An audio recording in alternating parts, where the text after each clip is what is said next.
very exciting. This was one of the greatest moments in the history of U.S. sports. I wouldn't say maybe for other countries they weren't so thrilled, but for U.S. sports. And we have a very exciting team of champions standing behind me. Mr. Attorney, could you read what we're doing right now? And yes, we'll sir. Get it done. This is H.R. 452, the Miracle on Ice bill. The United States Congress has authorized 3 medals to be struck commemorating the historic victory of the United States men's hockey team in 1980 at the Lake Placid Olympics, where they obviously defeated the Russians in the Soviet Union, in the famous Miracle on Ice hockey game. This will serve as a fitting commemoration of that incredible achievement, and will hopefully be a lasting memorial of that achievement going forward. This was an amazing event. Pretty big, I mean, I don't know, there were some other upsets in the world. I haven't noticed them getting any of these. That's great. We don't use auto pens here. It's a great achievement. Okay, wait a minute. There you go, Mike. Take that. Thank you, sir.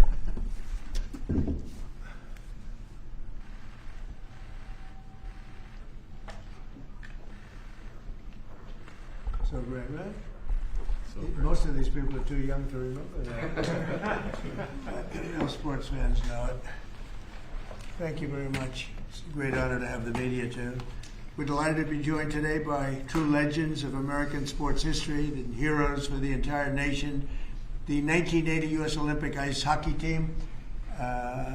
This was one of the biggest moments that I've ever seen in sports, and I like sports. These are the men who gave us one of the most soared athletic wins of all time. It's called the Miracle on Ice, and I guess that's what it was. We're with us today by players like Jim Gregg, Steve Janicek, Bill Baker, Dave Christian, Ken Morrow, Jack O'Callahan, Mike Ramsey, Neil Bratt, Mike Urizioni, Rob McClanahan, Buzz Schneider, Dave Silk, Phil Vercoda, and numerous others. And what I'd love to do, you know, when you have all of these media people, it's a nice, slow afternoon. Nothing's too slow around here. I think we just did a very good job with Thailand and Cambodia. We had them stopped, and I've been saying I stopped 8 wars, but they started shooting at each other 2 days ago. It wasn't good. And we got it, I think, straightened out today. So Thailand and Cambodia is in good shape. So we get a lot done. 8 wars. Nobody's ever stopped 8 wars. We have 1 more to go. The easiest one, I thought, would be a country that you're somewhat familiar with, Russia and Ukraine. But a lot of progress is being made even there. Could I ask you to just say your name? And if you have anything to say, you could say that also. And then we'll get on with reading some of the stats. Yeah, my name's Ryan Suter. I'm here representing my dad, Bob, who passed away. It's a true honor for me to be a part of this, and thank these guys for allowing me to be a part of their team. And thank you for having this and hosting us. Your father was some player, incredible player. Did you ever play ice hockey? I did, yeah. So let me ask you, how good was he compared to his father? Don't answer. Mr. President, Ryan just played 21 years in the NHL. He played 1,500 games in the NHL. So, pretty comparable, though, right? Better? You think better? Yes. You can. His dad was I've tougher. heard he might be good. Dad was tougher, you're right. Dad was tougher. But you got good genetics. Exactly. You had a great career. How long did you play? I played 21 years. Wow. Yeah. Well, you look pretty good for a guy who played 21 years. That's a rough business. Congratulations, Thank and you. great father. Thank you very Great much. father. Please. I'm Taria Lewis, and I'm here representing my dad, Mark Pavlich. I'm so honored to be here. I'm at a loss for words, to be honest. Like, I can't believe this is real. And I want to say to you, President Trump, I know so many people from Duluth, Minnesota that love you. And thank you. Thank you for having us here. Thank you. So, yeah, And you had a great father, thank you so much. a great player. So amazing. Thank you very much. Very good. Very serious. Yes. Thank you very much. Thank you for being here. Please, go ahead. I'm Ken Morrow. An honor to meet you, Mr. President. Yeah. What a great win for our country. And if people don't remember, that's where the USA chant started in Lake Placid. That's right. Yeah. I tried to take credit for that. you had to bring that up, didn't you? That's the end of that. That's all right. Thank you very much. Hi, I'm Jim Craig, and it's an honor to be here. I'm so proud of all my teammates and what we were able to accomplish for our country. And when you get a chance to represent your country, whether it's in the military or a sport, and you can do something really special like my team did and then be recognized many years later. So, Mr. President, I want to thank you for your courage that you show the country every single day. Thank you. And for making our country safe again. Thank you. Yeah, we're doing that. I appreciate that very much. I didn't know you were on that team. Was Cash on the team? I was the trainer.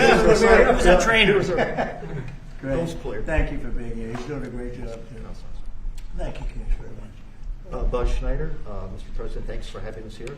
Thanks, Congressman Stauber, for writing legislation with Elise Spock and Tom Emmer. It's a privilege to be here, and we accomplished a wonderful thing. And I will say that I got 19 beautiful people I did it with. It was awesome. All good, solid people. Thank you. Thanks again. They are. So you have to be solid. That's it. Thank you. Please. Hi, I'm Neil Broughton from Minnesota. Thank you, Mr. Trump. It's an honor. You're celebrating us, and I can't believe I'm even here. It's an amazing office. It's unbelievable. Everybody that comes here, the biggest people in the world, they come into this place and they go, wow, it's the Oval Office. It's the most important office anywhere in the world, not even close. Thank you very much. Mr. President, Mike Ruzioni, on behalf of the team, we have a replica hat that we wore at the opening ceremonies in Lake Placid. Thank you. We'd like you to have that. And more importantly, I don't think words can explain how proud we are for what you've done for our team. Thank you. Thank you very much. Let's see, what do I do with that strap? There you go. Now we can take a picture. Yes, you got to take a picture.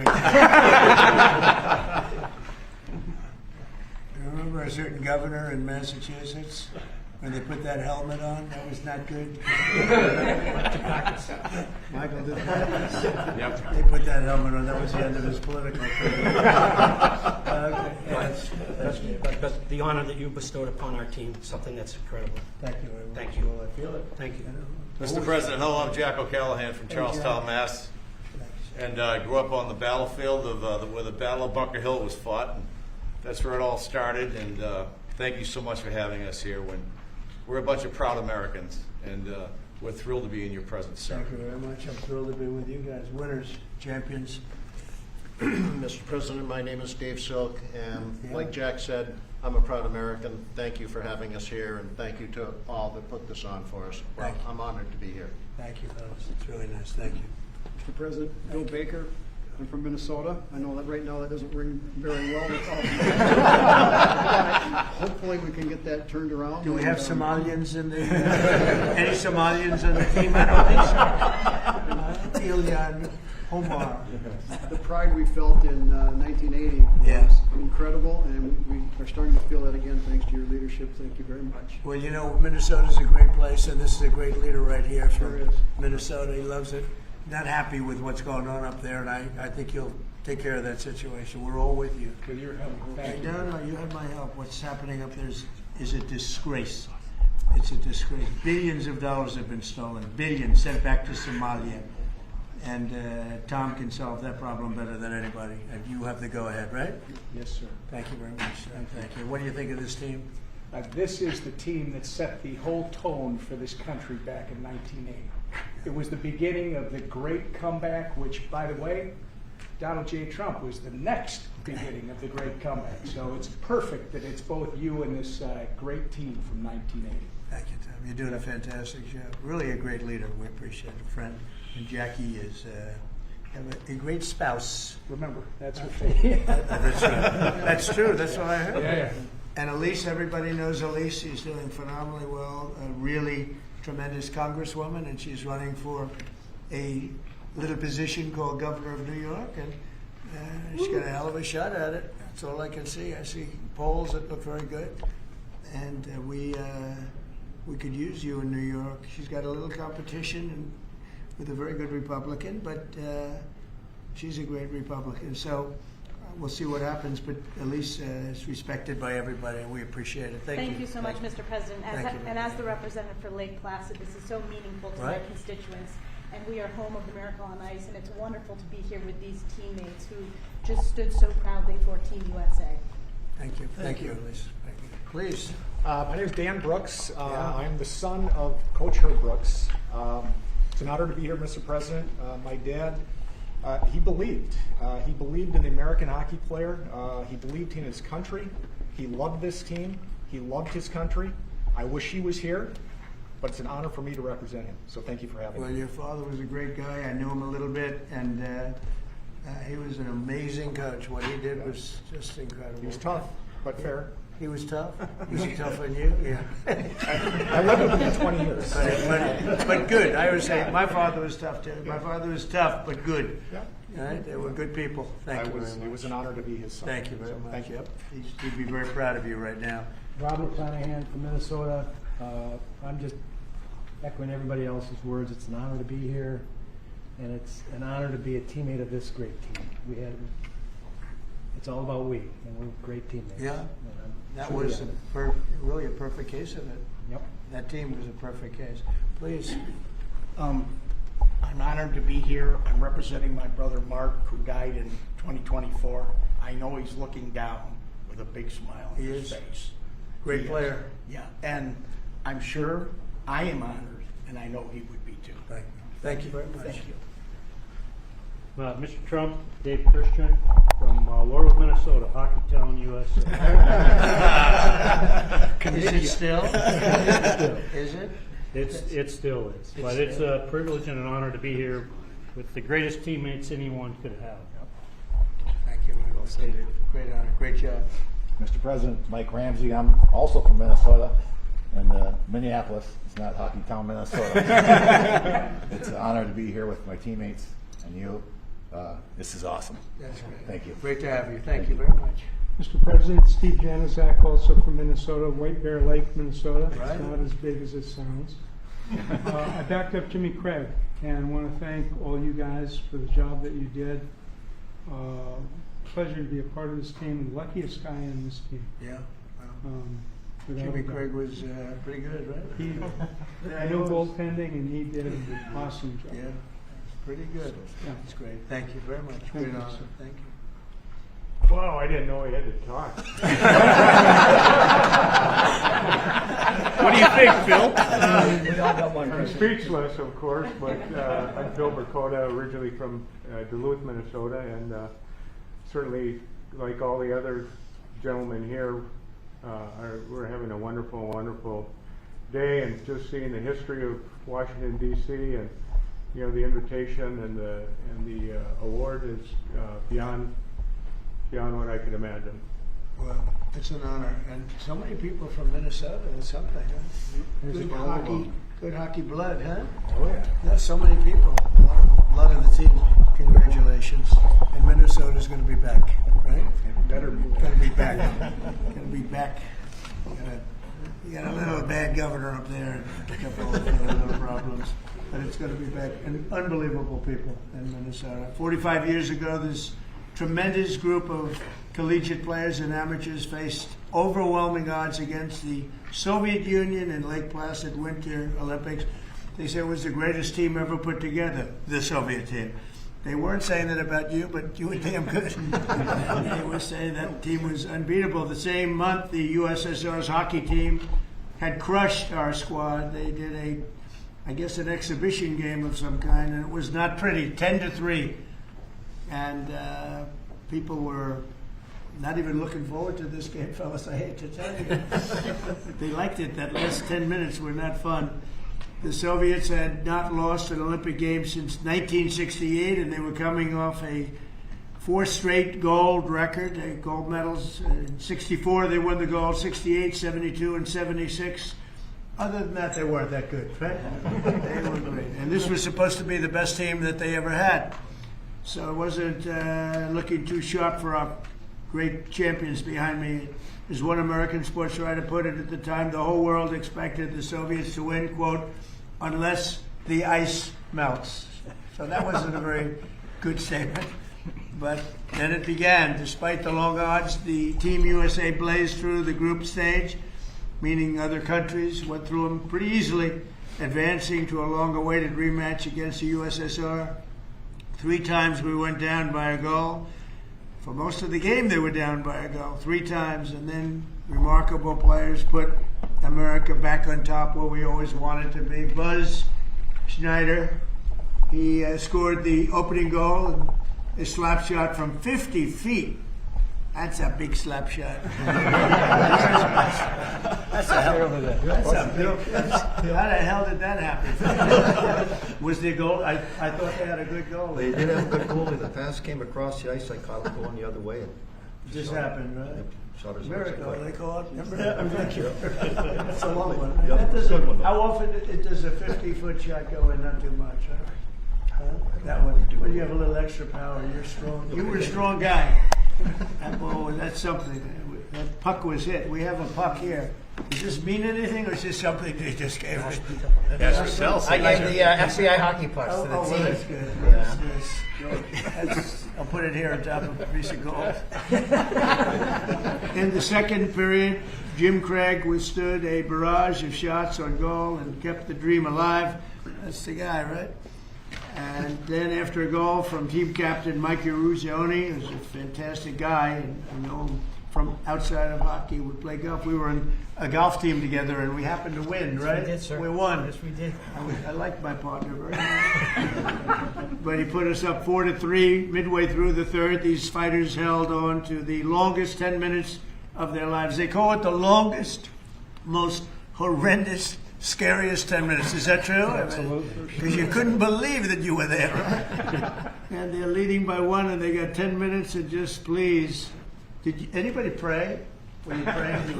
Doing everything. Did you have time to pray? I don't think you had a lot of time. You just had to go out and play. They're religious guys, but they didn't have a lot of time to pray. They were out there. But to win one of the greatest comebacks in sports history really was amazing. The observers in the arena noted it was the first time in his life that he heard the chant USA, USA, USA, which I don't like hearing because I tell people that had to do with Trump in 2016, slightly after your big win, but no longer. That's the end of that, right? I can't use that one anymore. But I do remember them doing that exactly. For a long time they were doing that. This team united us and they inspired us. The United States was like brought to a level of sports that they've never seen. And they brought us Olympic glory that we celebrate to this day. Nobody thought it was possible. It really shows that, anything's possible. Nobody thought that one was possible. But I want to congratulate you all, and now I'd like to invite Mike to say a few words, and then Congressman Stauber, who introduced, and then we're going to speak from a couple of other people. And I have to tell you, our leader, I have to say that Emmer is a very special leader, and I want you to maybe wrap it up and say something on behalf of your great state in particular, the country, but your great state in particular, okay? So let's go, Mike. Yes, again, Mr. President, to reiterate what we've all talked about, this is an absolute incredible honor. I've said this before. When you put a USA jersey on, you're playing for your country. You're not playing for your state, your town, or your city. And what an honor it was for us to put that jersey on and accomplish what we accomplished. I've always said the gold medal is something that's incredible, but this is the frosting on the cake. To receive an award like this, an honor like this, maybe this is it, guys. I don't think there's anything else we can get. There's nothing else. This is just incredible. There's nothing else. No, this is it, and thank you for making this happen. Great, thank you, Mike. Thank you. Pete? Yeah, right. Mr. President, thank you for signing this piece of legislation. I first want to say, on behalf of Congress, I want to thank Lee Stefanik and Tom Emmer for being co-sponsors of this piece of legislation.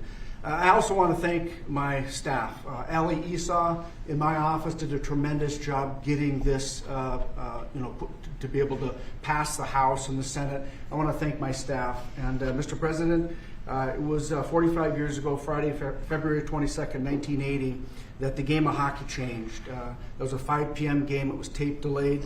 Those of us that were hockey players back then, this was a game changer. We couldn't find that USA jersey anywhere. It was sold out wherever it was. And so I'm very proud to have led this, and I would be remiss if I didn't introduce my younger brother Rob, who was he was a gold medal coach for the 2018 Women's Olympic gold medal team in Pyeongchang, and Robbie's right over there. I love this thing. So, Mr. President, I will just say that I'm in awe of these hockey heroes, and as we move forward, they changed the game of hockey. It was a powerful, dominant performance that this country needed. They beat the powerhouse Soviets, and as you know, you're continuing to do that today, and this was a great start of it. And for me, I'm very just privileged and proud to stand with these Olympic heroes that literally changed a nation and gave us the strength that we needed at the time our nation needed it. And to know these men here, they're humble, the humility is through the roof. And I just want to thank you for signing this. This means a lot to me personally, but it means more to the team. When I talked to them this afternoon, as Mike just said, it's the cherry on top of what they did for this country. And thank you for signing it, and I appreciate it. Well, we love it, and he was a really great hockey player too. So let me ask you a question: was your brother in this category of hockey player, or slightly less? You want to answer that? he was smart. He was better than He was better than me. Robbie was a goaltender in the National Hockey League as well. So wow, that's pretty good. He was much better than me. That's a lot of good genetics in this whole thing. But you were a hell of a player too. Thank you, Mr. President. Thank you, Pete. So we're gonna, Mr. President, we would like to do one more thing. Sure. Take a photo with our hats off. Yes. Okay, let's go.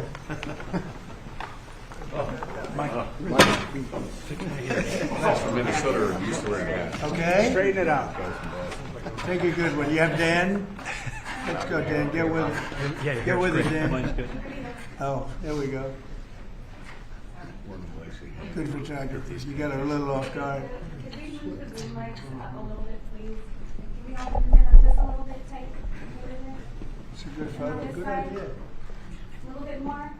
Yeah, fine, Bill. Okay. Here we go. 1, 2, and 3. And one more.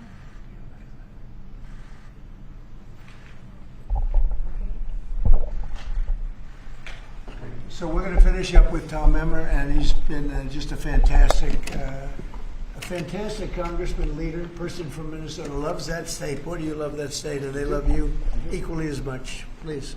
Thank you, Mr. President. First, I got to thank Pete Stauber as he's talking about humility. Pete Stauber actually was in the White House as a national championship captain of a national championship hockey team back in the 1980s. Not bad. This runs in the blood in Minnesota. This runs in our blood in Minnesota, but it's not about Minnesota, even though I will point out most of the guys are from Minnesota, but that's not the point. It doesn't matter if it's Massachusetts, Minnesota, Michigan, Wisconsin, wherever players came from back then, they were all Americans. That's what mattered, and they were an inspiration. And you know what it means to my state? It shows us that no matter how bad it gets, there's always a way to succeed if you're willing to try. And I think Mike Eruzione said it earlier. If you think you're going to lose, you're probably not going to win. Right. If you think you're going to compete and you're going to give it everything you've got, these men who are standing here and their colleagues who are not here, God bless them, those who couldn't be here and those who have departed, they reached the ultimate peak. And when they did it, as Pete pointed out, they lifted an entire country out of the ditch and set us off to an amazing several decades that followed.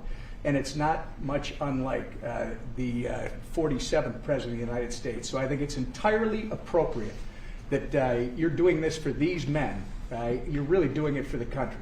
And God bless you, because Minnesota, I think, is going to experience a comeback because of you. They're going to do it. Minnesota's going to come back. No, I'm so impressed that so many of these champions come from Minnesota. It's amazing.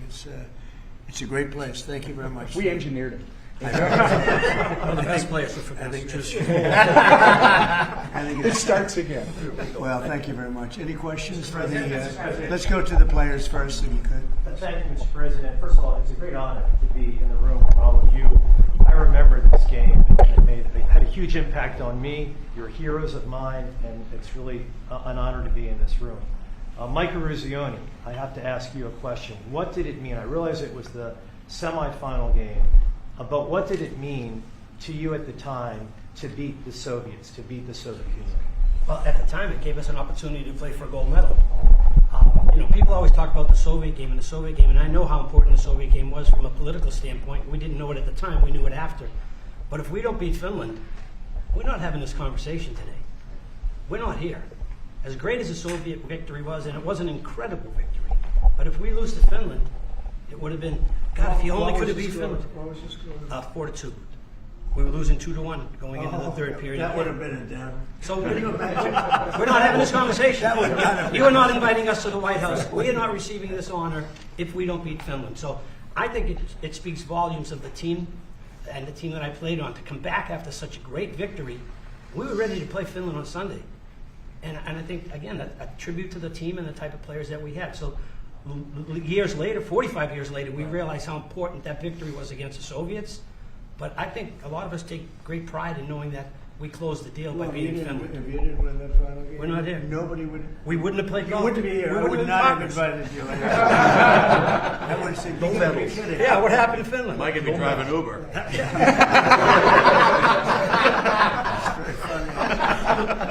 There's truth to that. But you did win. What's the lesson for Ukraine from this win from 45 years ago when you defeated Russian team against all odds? Well, it's a similar situation, isn't it? Let's see what happens. We're working on seeing if we can make a deal right now. We're gonna see. We'll soon know, I guess. We're gonna see a lot of death. Last month, fellas, 25,000 soldiers were killed in Ukraine and Russia. 25,000. Can you imagine that? It's ridiculous. Maybe we should send our team. Mr. President, if I could, you guys were a team of amateurs. What do you think about the NIL, the deals that are being made with players, and they're hopping around schools? What do you think about it? I'll get your thoughts on that. My thoughts are I don't like it. I don't like the nil. I don't like the portal. But that's the state of college sports today, and we have no control over that. I don't like it, and a lot of people that I spoke to don't like it either.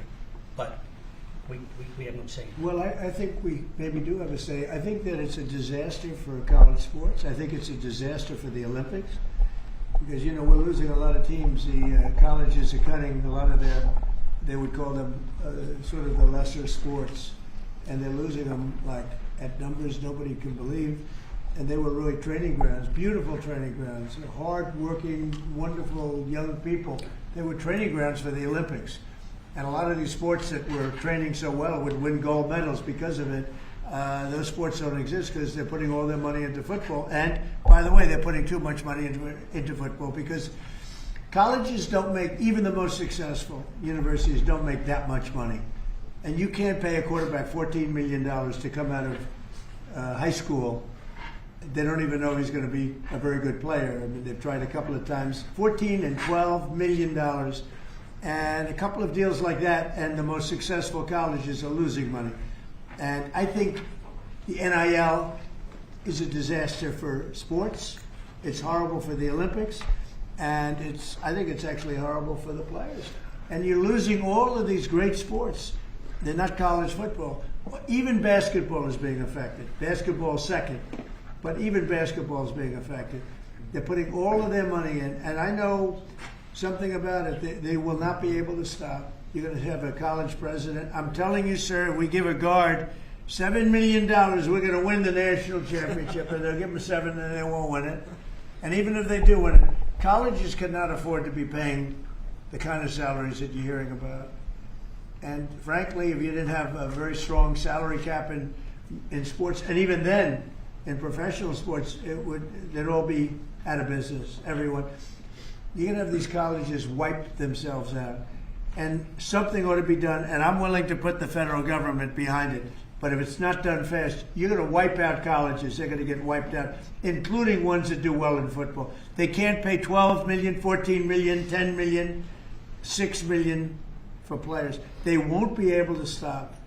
There'll always be that one player. They only have that player. They're going to win the national championship. And they'll have 100 colleges thinking the same thing. Colleges cannot afford to play this game. And it's a very bad thing that's happening. Mr. President, you talked about the Soviet Union, and I also want to ask about another country that you're targeting, which of course is Venezuela. Do you intend on seizing more oil assets from Venezuela and other tankers? I wouldn't tell you that. I mean, it wouldn't be very smart for me to tell you that. You know, we're supposed to be a little bit secretive. You're a very big-time reporter, and I don't think I want to tell a big-time reporter or a small-time reporter that. But we are knocking out drugs at levels that nobody's ever seen before. We knocked out 96% of the drugs coming in by water, and nobody can figure out who the 4%. I wouldn't want to be the 4% either, but 96% of the drugs coming in by water. Every one of those boats you see get shot down, you just saved 25,000 American lives. But we knocked out 96% of the drugs coming in by water. And now we're starting by land, and by land is a lot easier. And that's going to start happening. And we're not going to have people destroying our youth, destroying our families. Forget about youth, everybody. You ever see a family with the fentanyl or cocaine? Colombia has at least 3 cocaine factories. That's a different country. We're not happy about it, but we're stopping it. And we've stopped it now on water. You don't even find boats on water. You don't even see fishing boats on water. You want to go fishing in that area? Does anybody want to go fishing in that area? I don't think so. So I just want to say this. We have now a strong border. A year and a half ago, we had millions of people pouring through. Now we have nobody coming in through our border. And we have a strong country. We have a country that's respected. And we're going to keep it that way. And we're not going to let people kill 300,000 people a year with drugs. Mr. President, one more follow-up question. Yes, Mr. President, fraud that you've been pointing out, talking about in Minnesota specifically. There have been some reports resurfacing and circulating, even by your own administration, alleging Ilhan Omar's marriage to her brother. And this would be a fraudulent situation if there, in fact, is found to be fraud in a situation like that. Would you like to see her denaturalized or others who have similarly committed? Well, I think she's very bad for our country. All she does is complain, complain, complain. She comes out of a country where they have no government, they have no military, they have no police, they got no nothing. They don't have a country, and they run around killing each other. And then she comes over here. She tells the United States of America how it should be run. We don't want to hear from her. I don't want to hear from her. I don't want to speak for Emmer, but I don't think Emmer particularly wants to hear. But don't say it because I don't want to get you in trouble, okay? Just be nice and easy, all right? I'll do it for you, but that part I'll do. But I just want to say that Mr. President, there's nothing worse than a person that comes in and does nothing but bitch and comes from a place where she shouldn't be telling us what to do. She shouldn't be telling us. And everybody agrees with me. And what's happening in Minnesota with Somalia, where billions of dollars is being stolen, right, like candy from a baby, we're not going to let that go on. And it's too great a state to have that happening. And guys like Tom Emmer and others, Pete Stauber, guys like them, they're going to stop it. And they're going to be given the authority to stop it. Because this country's not going to put up with it. Mr. President, do you plan to withhold funding? You've talked about land strikes happening soon. Is there anything at this point that can prevent that? And is the objective, if you make that decision? Well, I don't want to say that, but it's not only land strikes on Venezuela. It's land strikes on horrible people that are bringing in drugs and killing our people. You know, if we were in a war and we lost 300,000 people in a year, because that's what the real number is. It's not 100. You know, you keep hearing 100. And it's a lot worse than that because the families are devastated when they lose their child. If we were in a war, we lost 200,000 or 300,000, but I think it's more than 300,000. And that's a war that's like a war that would be unparalleled. Nobody's ever seen anything like that. And that's what's happening. So it doesn't necessarily have to be in Venezuela. It's people that are bringing in drugs to our country are targets. At the end of this year, those extended Obamacare subsidies expire. what's your message to those 24 million Americans who will see their insurance premiums go Well, up? don't make it sound so bad because, you know, obviously you're a sycophant for Democrats. You're obviously a provider of bad news for Republicans. Let me just say something. The Republicans, I think I can speak for Tom and most other people. I think what most Republicans want to see is what I want to see. And I leave it to them, and hopefully they're going to put great legislation on this desk right here. We want to see all of the money that's been squandered and given to insurance companies, because Obamacare is horrible health insurance. It's far too expensive, and it always has been. But what it really is a way of making insurance companies rich. We want the money not to be paid at all to insurance companies. You know, insurance companies have gone up 1,700% over a short, meaning the stock, 1,700% over a short period of time.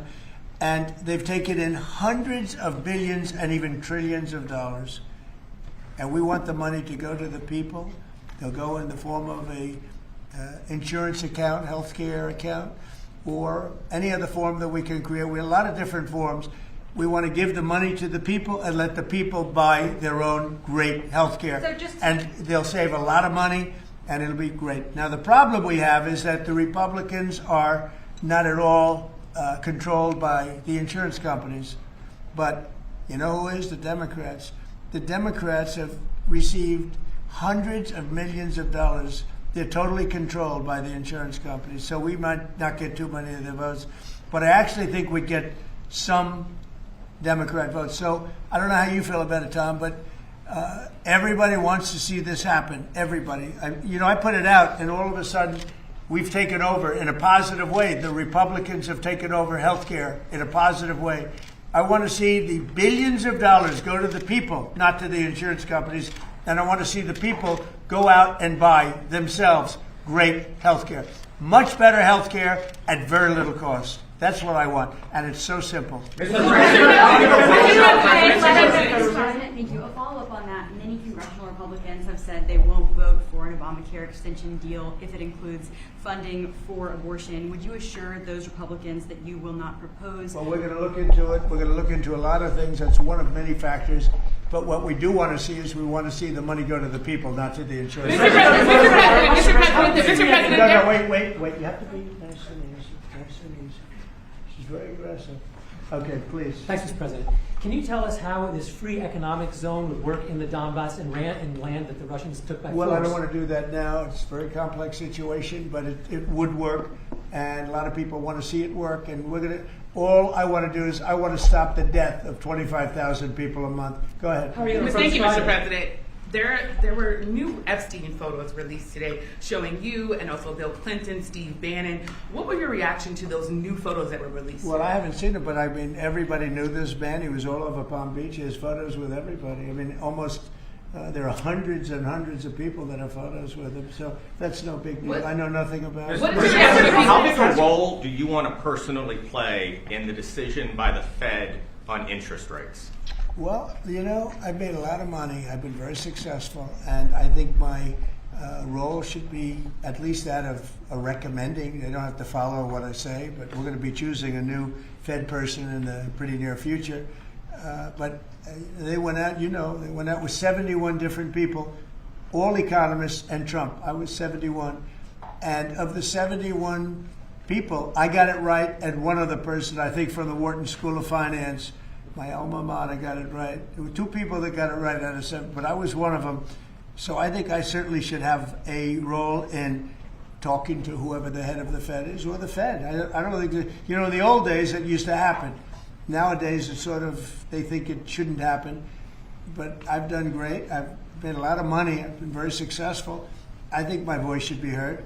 But I'm not going to make the decision based on that. I'll be making a decision over the next few weeks. Thank you all very much. Thank you, Brett. Thank you, Brett. Thank you, Brett. Let's go. Thank you. Let's go. If you join tomorrow's talk,